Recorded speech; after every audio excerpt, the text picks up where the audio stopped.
Muito bom dia a todos e a todas, irmãs e irmãos. E não deem muita atenção àquilo que o pastor André disse, que eu não sou nem metade daquilo que ele disse.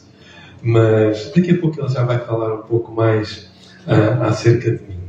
Mas, independentemente disso, irmãos, nós no dia de hoje, o dia do Senhor, estamos aqui para o louvar. Já o louvamos através de cânticos e também para ouvir a sua palavra. E esperamos que a palavra dele hoje se faça ouvir e tocar no coração de cada um de nós. E hoje vou trazer uma passagem do Velho Testamento. E eu dei a esta mensagem que o Senhor nos vai trazer o título de Responsabilidade Individual e Coletiva ou construir o futuro em conjunto. Irmãs e irmãos, se o Senhor puser no vosso coração dar um outro título a esta mensagem, que ponha, mas que hajamos em conformidade. Irmãos, o pastor há pouco mencionou de sermos ou de haver missões em África. Mas, irmãos, o continente hoje em dia que mais precisa de ser evangelizado não é o continente africano, não é o continente americano, não é o continente asiático, é o continente europeu. E nós estamos onde, irmãos? Estamos no epicentro da questão. Estamos no epicentro daquilo ou do território, ou das pessoas que precisam de ouvir o Evangelho. Irmãs e irmãos, não sei se sabem, mas do centro para o norte da Europa há templos e, consequentemente, igrejas, porque igrejas, como já foi dito, não são estas paredes, são as pessoas, são os irmãos. Os irmãos é que são a igreja. Isto não, isto é um templo. Os templos não pregam. Mas há templos que estão a ser encerrados. E imaginem, irmãos, em alguns deles surgem boates, discotecas, nas mesmas instalações onde há alguns anos atrás se pregava a palavra do Senhor. E nós? A nossa igreja quer que isto vá para a frente e que chegue a Portugal também, em que templos se encerrem, igrejas deixem de existir, a palavra do Senhor seja cada vez menos pregada. Irmãos, a responsabilidade individual e coletiva ou construir em conjunto o futuro. Eu pedi aos irmãos que fizessem o favor de abrirem lá no livro de Neemias, no capítulo 3, versículos 1 a 7. Neemias 3, 1 a 7. Creio que a irmã Maria... já está. Louvado seja o Senhor. E fiquemos de pé em referência à palavra do Senhor, enquanto lemos esta porção da palavra do Senhor, que nos diz o seguinte. E levantou-se Eliasibe, o sumo sacerdote, com os seus irmãos, os sacerdotes, e edificaram a porta do gado, a qual consagraram. E levantaram as suas portas, e até a torre de Meiá consagraram, e até a torre de Ananel. E, junto a ele, edificaram os homens de Jericó. Também ao seu lado edificou Zacur, filho de Imri. E a porta do peixe edificaram os filhos de Sená, a qual emadeiraram. E levantaram as suas portas com as suas fechaduras e os seus ferrolhos. E ao seu lado reparou Meremoté, filho de Urias, filho de Cós. E ao seu lado repartiu Mesulam, filho de Berequias, o filho de Mesazabel. E ao seu lado reparou Zadok, filho de Baana. E ao seu lado repararam os tecoitas. Porém, os seus nobres não meteram o seu pescoço ao serviço do seu senhor. E a porta velha repararam na Joiada, filho de Paseia, e Mesuã, filho de Besutias. Estes a emadeiraram e levantaram as suas portas com as suas fechaduras e os seus ferrolhos. E ao seu lado repararam Melatias, o Gibeonita, e Jadon, Meronotita, homens de Gibeon e Mispá, que pertenciam ao domínio do governador de Aquém do Rio. O Senhor abençoe esta versão da sua palavra. Podem sentar-vos, irmãs e irmãos. Eu não sei se aqui todos os irmãos já leram toda a Bíblia. Se porventura ainda não leram toda a Bíblia, é um desafio que eu aqui deixo. Melhor dizer, é um desafio que o Senhor deixa. Porque se os irmãos lerem este livro de Neemias e o livro também de Esdras, os irmãos vão ver que o povo é incitado à leitura da palavra do Senhor. Mas, independentemente disto, se porventura há aqui algum irmão que já leu toda a palavra do Senhor, talvez particularmente lá no livro de Gênesis, onde estão aquelas genealogias, será que o irmão leu tudo aquilo? Ou será que... Até tenho aqui muitos nomes que aqueles que ainda não têm filhos ou cuja esposa está grávida, são nomes que podemos pensar em dar aos nossos filhos, não é? Afinal, segundo a palavra do Senhor. Se alguém tem falta de ideias, poderá vir à palavra do Senhor, não é? Mas será que nós achamos essas porções da palavra do Senhor aborrecidas, chatas, e passamos por cima e avançamos na leitura? Será que as biografias, e até, por exemplo, este capítulo 3, porque só lemos os primeiros 7 versículos, irmãos. Se os irmãos lerem até o fim deste capítulo 3 de Neemias, vão ver que todo este capítulo é assim. E ao lado frontal construiu frontal, e ao lado frontal construiu frontal. Mas será que isto está na palavra do Senhor? Bem, podemos nós dizer, no nosso pensamento, beleza estética, beleza lírica, beleza poética, não terá muita. Então será que o Senhor pôs aqui assim isto na palavra do Senhor para encher espaço? Bem, irmãs e irmãos, será que as genealogias são assim tão importantes? Ou será que não são? Eu aqui agora, neste momento, pedia a ajuda do pastor André, que viesse aqui à frente, se fizesse favor, e então agora, digamos, de certa forma, me apresentasse aos irmãos. Eu vou ler aqui uma carta que ele deixou para mim. Então está aqui. Estimados, queridos irmãos e irmãs, apresento-vos o irmão João Carlos Cardoso da Silva Reis, nascido no dia 11 de novembro de 1966, em Leiria. Aí residiu até 1970, ano que foi para Angola, devido ao fato de lá terem arranjado trabalho para o seu pai, onde esteve até 74. Nesse ano regressou à metrópole, onde residiu em diversas localidades, devido à profissão de seu pai, guarda fiscal, mais tarde integrada à GNR. Até que em 1981, aos 14 anos, se fixou aqui em Setúbal, durante as mini-férias do Carnaval, início de março. Pouco depois, os pais encontraram a Igreja Evangélica Batista de Cristo Rei, segunda de Setúbal, e começaram a frequentá-la, a qual também o levaram a sua irmã de nome Júlia. Aí se converteu durante uma campanha evangelística na altura da Páscoa. Após frequentar a classe catecúmenos, foi batizado pelo pastor Rogério. Você acha que ia passar batido nessa história? 1 ou 2 anos depois, foi convidado para ser professor da classe de adolescentes. No ano seguinte, para professor da classe de jovens. No ano seguinte, para a classe de adultos, EBD.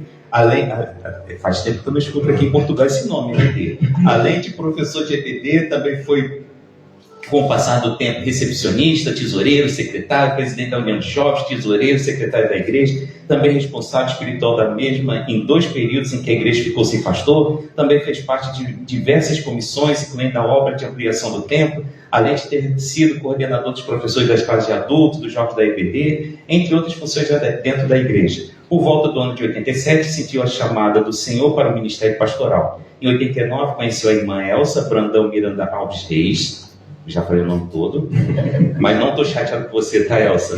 Com a qual veio a casar a 10 de julho de 1993, a 6 de novembro de 97 nasceu Joel Alves dos Reis, que é o filho. No dia de 1º de abril de 95 foi admitido para a Alta Europa, onde está até o dia de hoje, e desde 2024 que é membro da Igreja Evangélica Baptista de Sete Rios, em Lisboa. Eita, não, esse daí. Mais outra? Não. Pastor, tudo os irmãos já ficaram. Não, mas é uma pequena biografia minha. Mas eu também tenho aqui uma biografia. E vou-vos agora apresentar o pastor André. Não sei se vocês já conhecem, não é? Pelo menos quanto mais não seja de vista, não é?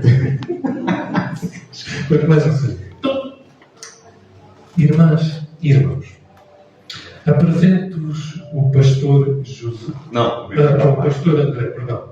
Apresento-vos o pastor André. O pastor André teve como pai o senhor José Maria da Silva, natural de Natal, a cidade capital do estado do Rio Grande do Norte, nascido no dia 20 de abril de 1933. Durante muitos anos, o pai do pastor André serviu como militar na Marinha do Brasil, destacando-se também como jogador de futebol. Não fosse o brasileiro. Tendo atuado tanto pela equipa da Marinha, quanto pela seleção do estado do Rio Grande do Norte. Não era um jogador qualquer. Casado com a dona Aldair, com quem constituiu família, teve 3 filhos. Maria Aparecida, Carlos José, não sei se conhecem este senhor aqui. Homem dedicado à família, foi um pai presente e amoroso, sempre preocupado em proporcionar boa educação e valores sólidos aos filhos, incentivando-os especialmente ao desporto como disciplina e formação de caráter. Também foi um avô afetuoso, com 4 netas e um neto, além de ter sido genro de 2...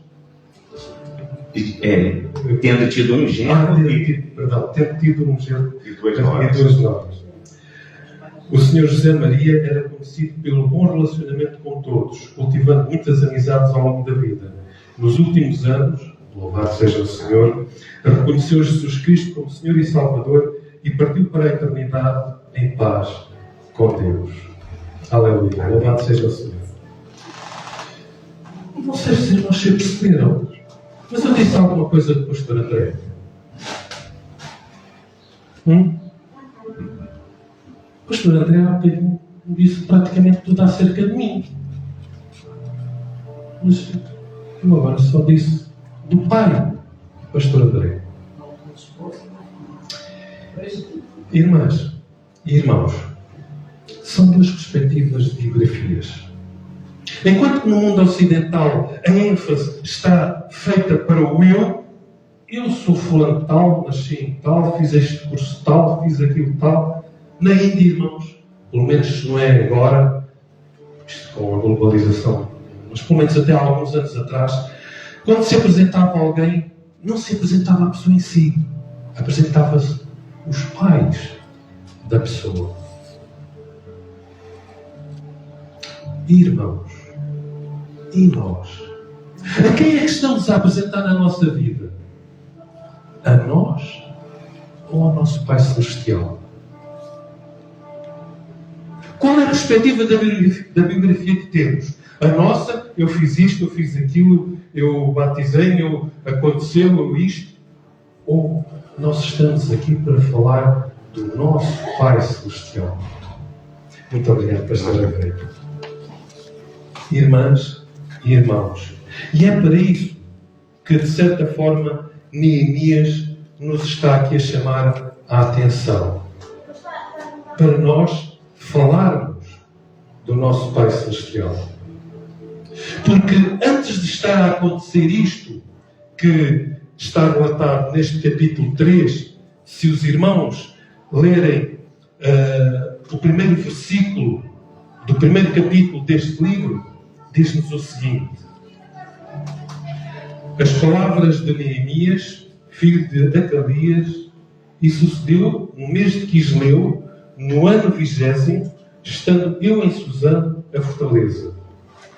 Irmãos, só para nos pormos um pouco no contexto histórico. Em 598, Nabucodonosor, rei da Babilónia, conseguiu finalmente conquistar Jerusalém. E como os judeus, como os israelitas, não se renderam muito boamente, um dos castigos que ele impôs ao povo de Israel foi deportar milhares de pessoas para a Babilónia. Aquilo que hoje conhecemos como Iraque. Deportou milhares de pessoas para lá. Entre os quais este, Neemias e Esdras, que já eram de segunda geração. E já eram de segunda geração porquê? Porque este acontecimento que Neemias aqui nos refere, no versículo 1, já se passa no ano 445, mais ou menos ano, antes de Cristo. Ou seja, cerca de 150 anos depois da primeira deportação de israelitas para a Babilónia. E então, este Neemias, que estava então em Susã, fortaleza, ou seja, a capital do Império, nesta altura medo-persa, porque, entretanto, o Império Babilónico já tinha caído às mãos do Império Medo-Persa, no mês de Quisleu. E o mês de Quisleu, irmãos e irmãs, era o terceiro mês do calendário civil israelita.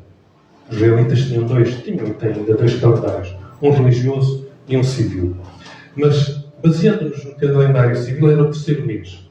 Mas se os irmãos forem ver, isto depois tem aqui a oração que Neemias fez, no capítulo 1, mas depois, no versículo 1 do capítulo 2, diz-nos o seguinte: sucedeu no mês de Nisan, no ano 20º, do rei Artaxerxes, que estava posto vinho diante dele, e eu bebi o vinho e o dei ao rei. Porém, nunca antes estivera triste diante dele. O mês de Quisleu, o terceiro mês. Este mês de Nisan era o 7º mês. Ou seja, dá-nos aqui a palavra do Senhor a entender que durante cerca de 4 meses,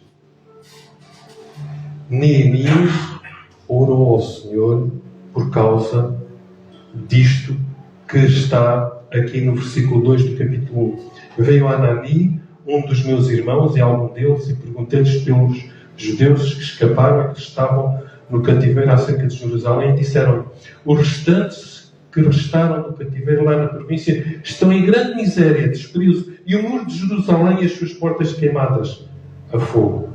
Jerusalém estava total e completamente devastada. 150 anos depois do rei Nabucodonosor a ter conquistado. Ou seja, durante cerca de 150 anos não houve quem reconstruísse a cidade de Jerusalém. E quem diz a cidade de Jerusalém diz todas as outras localidades do reino de Judá. Mas perguntaram aos irmãos: mas o que é que isto tudo tem a ver com a Europa, com a necessidade de evangelizar, com a necessidade de falar de Cristo às nações? Aparentemente não tem nada. Aparentemente não tem nada. Mas vejamos o que é que aconteceu aqui no capítulo 2, porque a história não se acaba no capítulo 1. Neemias ainda tem mais capítulos. E no capítulo 2, então, como nos diz no fim do capítulo 1, no versículo 11, na última frase, então era o copeiro do rei. Portanto, a profissão de Neemias era copeiro. E ao que tudo indica, por inferência, não era um copeiro qualquer, seria talvez o copeiro-mor do rei. E eu pergunto aos irmãos, se calhar os irmãos devem pensar, isto de ser copeiro do rei era muito bom. Sempre ali, vinhinho do melhor, naquela altura, sumos, poucos ou nenhuns havia, era mais vinho, não é? Sempre do bom e do melhor. Bem, irmãos, os copeiros não costumavam viver muito tempo, porque normalmente aquilo que se fazia era os inimigos do rei tentavam envenenar a comida ou a bebida do rei e havia alguém que provava antes do rei beber. E se tivessem envenenado, o que é que acontecia? Mas não é por isso, irmãos, não é por isso que Neemias aqui no versículo 1 do capítulo 2 diz que estava triste. Não é por ele ter medo de morrer. Ele estava triste por causa daquilo que estava a acontecer no território de Judá, na cidade de Jerusalém. Estava tudo destruído. Irmãos e irmãs, e como o pastor André há pouco disse, o mundo, aquilo que ele pretende, não é construir. Eu não estou a falar, irmãos, de construção de prédios, de edifícios, de fábricas, disto. Não. Construir ligações, construir vidas, construir uma relação com o Senhor nosso Deus.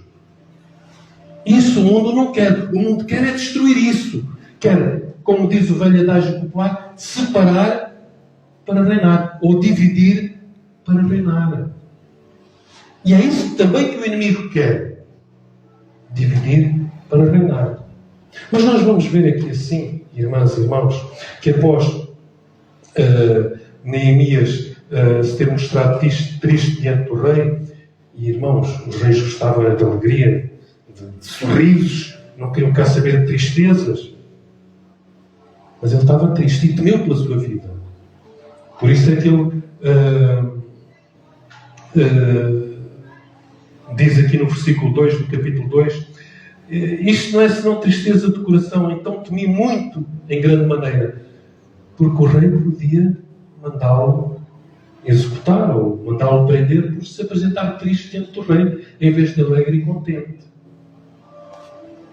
Mas ele lá explicou ao rei, e o rei então lá deu autorização a Neemias para ir juntamente com outros israelitas para Jerusalém para reconstruir a cidade. E vemos isso então no capítulo 3.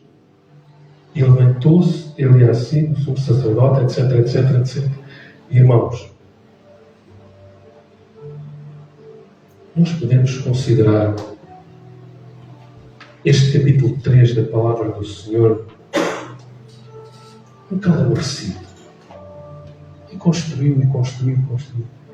Mas, irmãos, aquilo que Neemias tinha feito durante aqueles 4 meses de oração foi planeamento.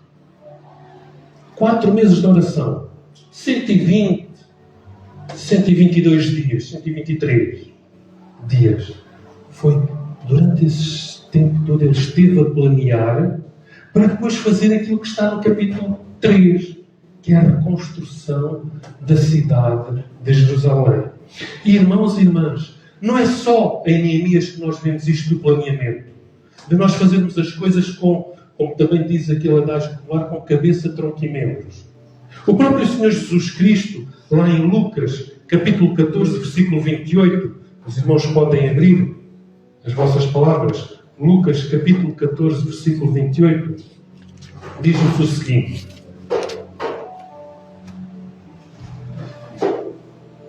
pois, qual de vós, querendo edificar uma torre, não se assenta primeiro a fazer as contas dos gastos para ver se tem com que acabar? Irmãs e irmãos, nós como cristãos, muitas vezes, menosprezamos o planeamento. Menosprezamos a oração. Menosprezamos até, e já vamos ver, a análise da situação. Está tudo nas mãos do Senhor. Senhor. Irmãos, então se está tudo nas mãos do Senhor, o que é que nós estamos aqui a fazer? Sim, o que é que nós estamos aqui na sua casa a fazer? Porquê é que nós somos cristãos? Porquê é que temos aqui a palavra do Senhor? Porquê? Se está tudo nas mãos do Senhor. E então o Senhor que faça tudo e nós ficamos muito bem e muito agradavelmente de braços cruzados, à espera que as coisas aconteçam. Mas será que é isso que o livro de Neemias nos diz? Não. Como já vimos no capítulo 3, puseram mãos à obra. Levantou-se, irmãos, vejam o verbo, levantou-se. Estava tudo desmorecido, estava tudo abatido, estava tudo de braços cruzados a olhar para aquelas ruínas da cidade de Jerusalém. A primeira atitude foi levantar-se. Movimento. E então, ele, e não só, como nós vemos, e começaram então a edificar os muros. Mas, irmãos, foi só este Eliassib, que era o sumo sacerdote, que edificou os muros? Não foi.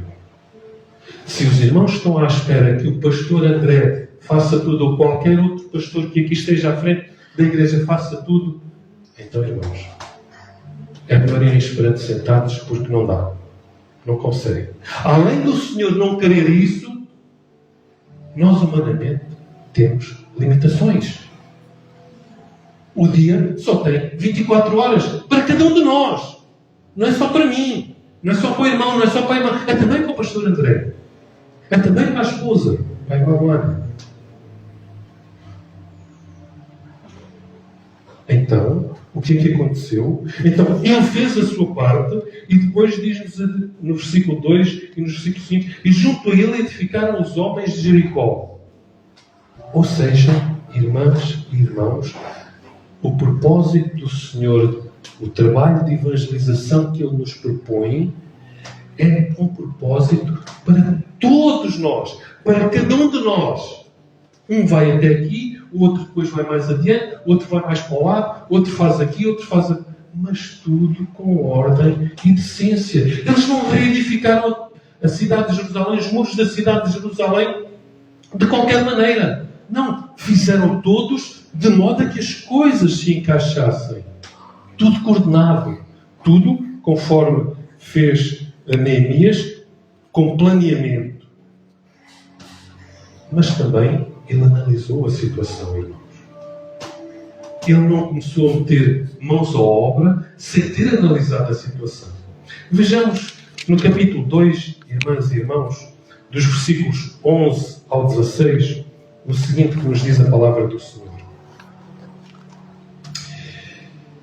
E cheguei, Neemias, a Jerusalém, e estive ali 3 dias. Se os irmãos pensam que os pastores não esmorecem, se os irmãos pensam que os líderes não esmorecem, não ficam abatidos, então estão no sítio errado, irmãos. Estão no sítio errado.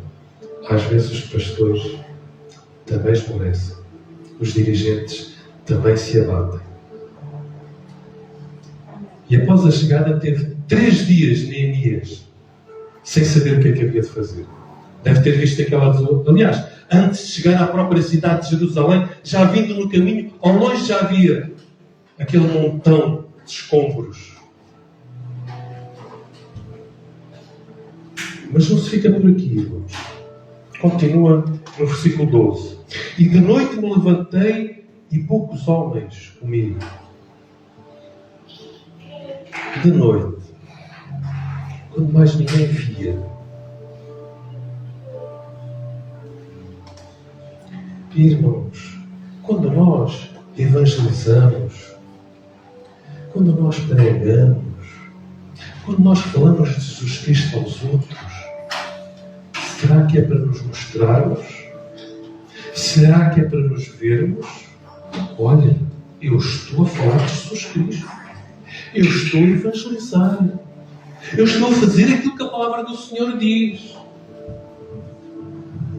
Ou será que fazemos as coisas discretamente, como Neemias aqui fez? Será que nós queremos, como há pouco foi feito naquela apresentação, será que nós queremos a glória para nós ou queremos a glória para o nosso Pai? Vejam, Neemias, que era o responsável desta reconstrução, com ordens diretamente dadas por Artaxerxes, ele foi de noite, discretamente. E o que é que ele fez? E poucos homens comigo. Deus não precisa para começar a sua obra de muitas pessoas. Com quantas pessoas começou Jesus Cristo o seu ministério aqui na Terra, irmãos? 12. E quantos são hoje? Bem, voltemos ao texto. E não declarei a ninguém o que o meu Deus me pôs no coração para fazer em Jerusalém. E não havia comigo animal algum, senão aquilo em que eu estava montado. Ou seja, o mais silencioso e discreto possível, no meio do silêncio da noite. E naquela altura era mesmo silêncio, irmãos. Não era como hoje, em que passa um carro aqui, uma moto a atuar, há uma pessoa que passa, há uma música que está ligada. Não, as noites naquela altura era silêncio, mesmo silêncio. Podia cair uma agulha que se ouvia. E de noite saí pela porta do vale, para a banda da fonte do dragão e para a porta do montouro, e contemplei os muros de Jerusalém que estavam fendidos e as suas portas que tinham sido consumidas pelo fogo, e passei à porta da fonte, ao viveiro do rei, e não havia lugar onde pudesse passar a cavalgadura que estava debaixo de mim. Irmãos, os animais quase conseguem andar por qualquer lado. A desolação de Jerusalém era tal que a cavalgadura que estava debaixo de Neemias nem por alguns sítios conseguia passar. Irmãos, e hoje é exatamente o mesmo que se passa com este mundo fora, ou por este mundo fora. Há locais onde nós, por mais que tentemos, não conseguimos ou não devemos passar, de tão podres que são, de tão imorais que são. Mas diz-nos a palavra do Senhor o seguinte: então de noite, vejam, irmãos, o reforço de noite. Discrição, irmãos. Não chamar as atenções para nós, mas para o nosso Pai. Para o nosso Pai. Subi pelo ribeiro e contemplei o muro e voltei e entrei pela porta do vale e assim voltei. E não souberam, no versículo 16, e não souberam os magistrados onde eu fui, nem o que fazia, porque ainda até então, nem aos judeus, nem aos nobres, nem aos magistrados, nem aos que faziam a obra, tinha declarado coisa alguma. Aqui os irmãos devem estar a pensar: o segredo é a obra do negócio. Mas, irmãs e irmãos, se pensam que foi algum iluminado recentemente que inventou esta frase do segredo de ser a alma do negócio, pode esquecer. Pode pôr esse pensamento de lado. Porque já aqui 450 anos antes de Jesus Cristo, isto nesta passagem, porque se os irmãos forem ler toda a palavra do Senhor, há várias outras menções de segredo, de não fazermos alarde daquilo que é para fazer. Mas depois fazermos. Porque isto estamos no capítulo 2. E depois no versículo 3, depois de Neemias ter planeado, depois de ter analisado a situação, a partir do capítulo 3, Neemias e o povo põem mãos à obra.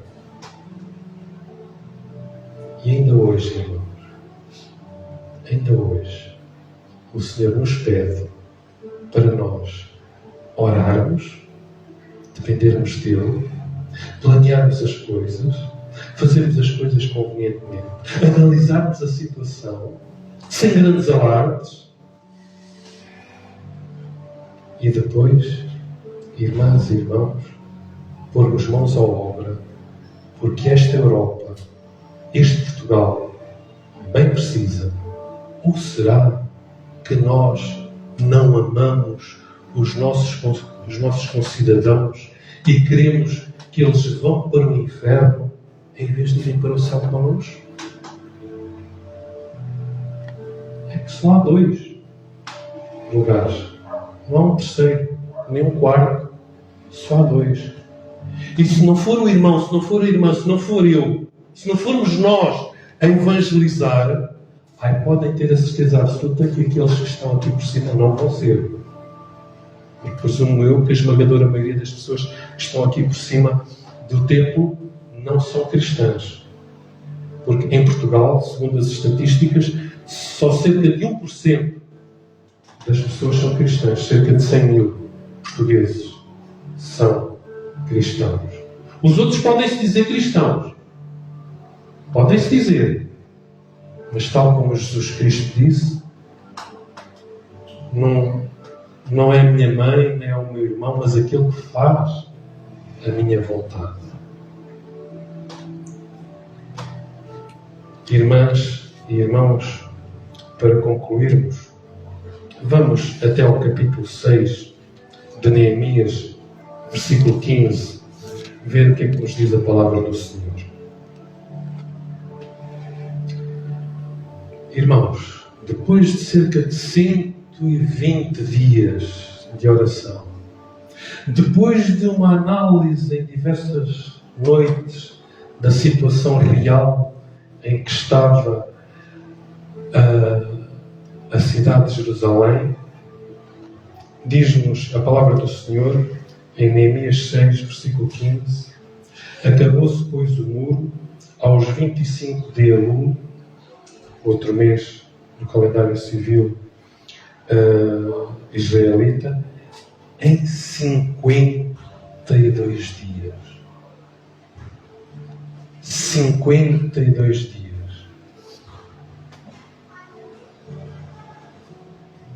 Cerca de 1/3, irmãos, do tempo que Neemias levou em oração.